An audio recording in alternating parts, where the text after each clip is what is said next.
Welcome everybody to another video of Ancient Greece Reloaded.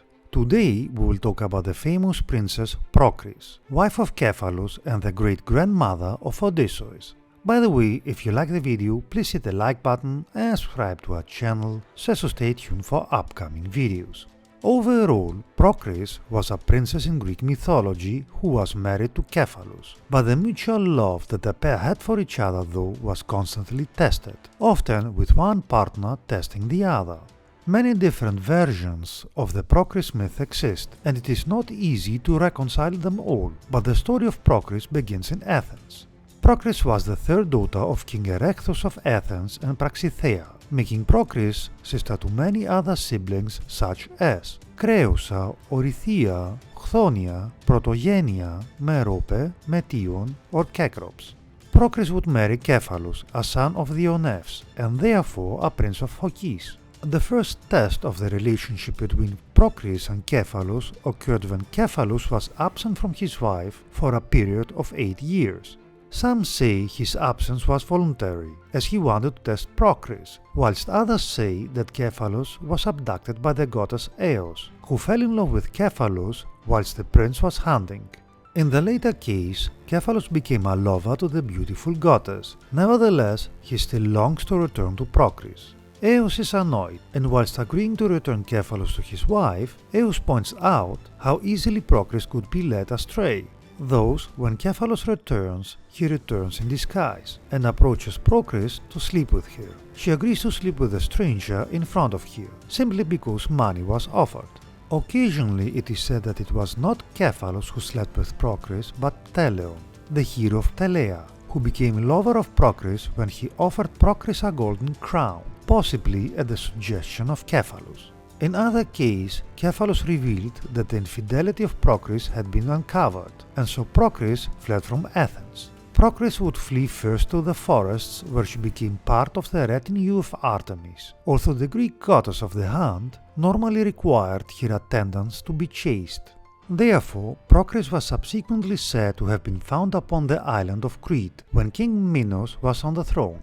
King Minos was suffering from an illness brought on by the sorcery of his wife Pasiphae, for Pasiphae, angered by her own husband's infidelity, had caused his sperm to transform into miniature poisonous creatures like scorpions, killing any lover that Minos had from the inside. Procris though had the skill to cure King Minos, and she did so through the use of the Circinian herb, either because she wanted the reward offered by Minos, or because she wanted to make love to the king.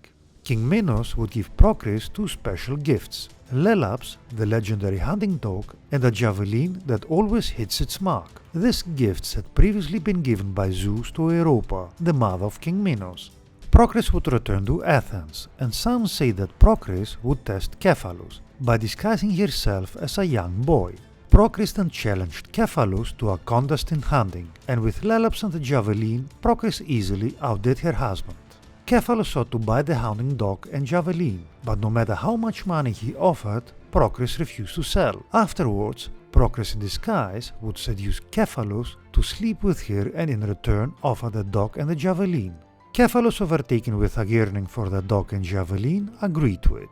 Thus, Procris would reveal her true self, and as Cephalus had done exactly what Procris had previously done, the pair were reconciled. Procris would give Laelaps and the javelin to her husband as gifts. Procris and Cephalus were then said to have become parents to one son, Arceisius, the father of Laertes, thus Procris became the great-grandmother of Odysseus. Procris could never be sure about the loyalty of her husband though, and her own doubts would lead to her own death. One time, when Cephalus was out hunting, a servant of Procris heard Cephalus call out for someone to come to him, either Nepheli, Zephyr or Avra. The words of Cephalus though were perfectly innocent, for the husband of Procris was simply calling out for a cooling breeze, to cool him down during his efforts of the hunt. The servant reported the words of Cephalus to Procris, and Procris went into the forest to try and catch her husband cheating upon her. Procris though would make plenty of noise as she approached Cephalus, who immediately assumed it was a wild animal, and threw his javelin into the thickets. The javelin would always hit its mark, and so Procris was impaled by the javelin. Though dying, Cephalus managed to explain to Procris that he was not cheating on her, and so Procris died happily in the arms of her husband.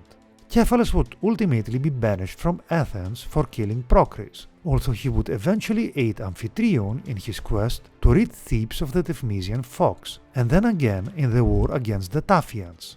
Subsequently, Cephalus would become ruler of the islands of Cephallenia, and would be married again, this time to Clymene. Let us finish with the following saying: happiness comes from the soul, like unhappiness. Democritus. That being said, remember guys to hit the like button and subscribe to our channel, it would help us a lot. Thanks for watching and stay tuned for upcoming videos.